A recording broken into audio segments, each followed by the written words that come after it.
आज मैं आपको हिंदू धर्म और उसकी संस्कृति से संबंधित महत्वपूर्ण विशेषताओं के बारे में बताने जा रहा हूँ।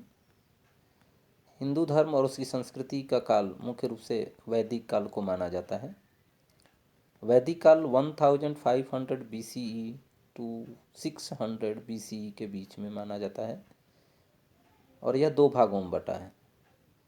1500 BCE टू 1000 BCE को ऋग वैदिक एरा का नाम दिया गया है।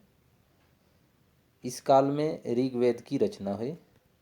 1000 BCE टू 600 BCE को लेटर वैदिक एरा के नाम से जाना जाता है और इस काल में यजुर्वेद, सामवेद और अथर्ववेद की रचना हुई।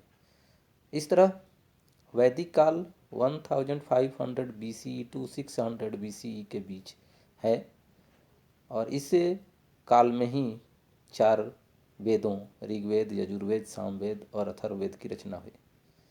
हिंदू धर्म और संस्कृति के मुख्य विशेषताओं के अंतर्गत समाज को 4 वर्गों में बांटा गया था: ब्राह्मण, क्षत्रिय, वैश्य और शूद्र। प्रारंभ में ये विभाजन कर्म पर आधारित था, बाद में ये व्यवस्था जन्म पर आधारित हो गई, जिसके कारण आगे चलकर भेदभाव पूर्ण समाज अस्तित्व में आया। 4 पुरुषार्थ थे: धर्म, अर्थ, काम और मोक्ष। मोक्ष सबसे महत्वपूर्ण था, अर्थात जीवन मरण के चक्र से मुक्त होने को ही मोक्ष कहा गया है। और मोक्ष प्राप्ति के लिए 3 मार्ग थे: ज्ञान मार्ग, कर्म मार्ग और भक्ति मार्ग, जिसमें भक्ति मार्ग आगे चलकर काफ़ी लोकप्रिय हुआ। मनुष्य का जीवन भी 4 भागों में बटा था: ब्रह्मचर्य, गृहस्थ, वानप्रस्थ और संन्यास। मनुष्य की आयु 100 वर्ष की मानी जाती थी और 25-25 वर्षों का ये विभाजन किया गया था और इसमें ही सुनियोजित तरीके से धर्म, अर्थ, काम और मोक्ष की प्राप्ति की परिकल्पना को साकार करने के लिए मनुष्य प्रयास करता था। ऋग्वेद में अग्नि, इंद्र, सोम आदि कई देवताओं की स्तुति का संग्रह देखने को मिलता है। वैदिक काल में यज्ञों की परंपरा शुरू हुई, खासतौर से उत्तर वैदिक काल में, जिसमें राजसूय और अश्वमेध जैसे यज्ञ काफ़ी प्रचलन में आए और ज़्यादातर ये राजाओं के द्वारा किए जाते थे। वैदिक काल में उपनिषद और पुराणों का अस्तित्व देखने को मिलता है। उपनिषद में मुख्य रूप से जीवन का अर्थ, मृत्यु और उसके बाद के जीवन की संभावना, कर्म और पुनर्जन्म के बारे में विशद व्याख्या देखने को मिलता है और उपनिषदों में ज़्यादातर गुरु और शिष्य की परंपरा पर इस तरह के दार्शनिक सवालों के जवाब और उसके संग्रह देखने को मिलते हैं। पुराण 18 की संख्या में है और उसमें भी हिंदू धर्म, संस्कृति और उससे संबंधित महत्वपूर्ण विषयों पर काफ़ी चर्चा देखने को मिलती है। आगे चल कर के भारत में 6ठी शताब्दी ईसा पूर्व में विभिन्न प्रकार की कमियों, बाह्य आडंबर, अंधविश्वास, जाति पाति और इन सब के कारण 2 नए धर्म, बौद्ध और जैन, काफ़ी तेज़ी से विकास की ओर अग्रसर हुए और उसके बाद पौराणिक हिंदू धर्म को फिर से पुनर्स्थापित करने का प्रयास किया गया। वैष्णव धर्म मुख्य रूप से 2 भागों में बटा था, जिसे हम वैष्णव और शैव के नाम से जानते हैं। वैष्णव में अवतारवाद की अवधारणा पर बल दिया गया, जिसमें विष्णु के 10 अवतारों की कल्पना की गई और उससे संबंधित मूर्तियों का निर्माण कर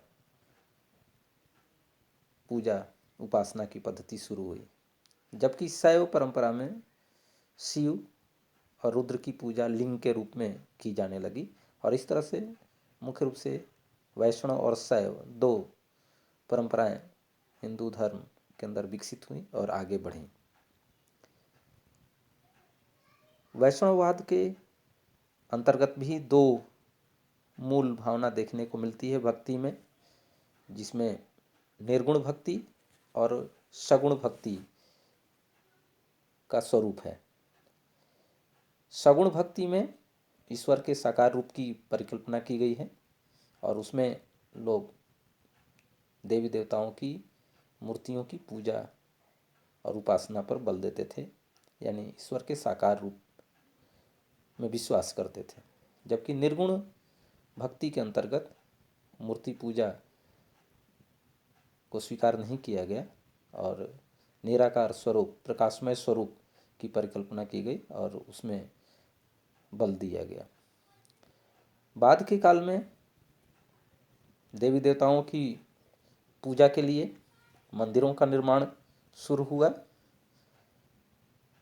शुरू में मंदिर चौकोर कमरे के रूप में होते थे, लेकिन बाद के दिनों में काफ़ी भव्य और विशाल मंदिरों का निर्माण शुरू हुआ। मंदिर का प्रमुख भाग गर्भगृह कहलाता है, जहाँ पर देवी देवताओं की मूर्तियाँ प्रतिष्ठित होती हैं और लोग वहाँ पर पूजा करते हैं। गर्भगृह के ऊपर जो ऊंचा ढांचा बनाया जाता था उसे शिखर के नाम से जाना जाता है। भारत में मुख्य रूप से मंदिर स्थापत्य की 3 शैलियाँ देखने को मिलती है: नागर, बेसर और द्रविड़ शैली। नागर शैली उत्तर भारत में और द्रविड़ शैली दक्षिण भारत में काफ़ी महत्वपूर्ण है और ज़्यादातर मंदिरों का निर्माण राजकीय प्रश्रय के द्वारा हुआ, यानी राजाओं के द्वारा धन उपलब्ध कराया गया और उन्हीं के द्वारा उसका निर्माण किया गया।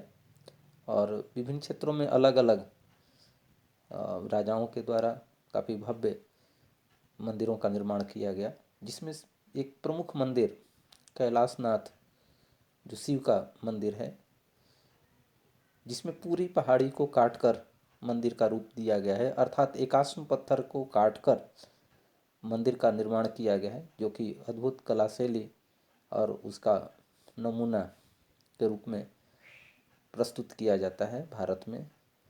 और इस तरह से भारत में मंदिरों की निर्माण और उसे संबंधित वास्तुकला और उसका भव्य स्वरूप मध्यकाल में देखने को मिलता है।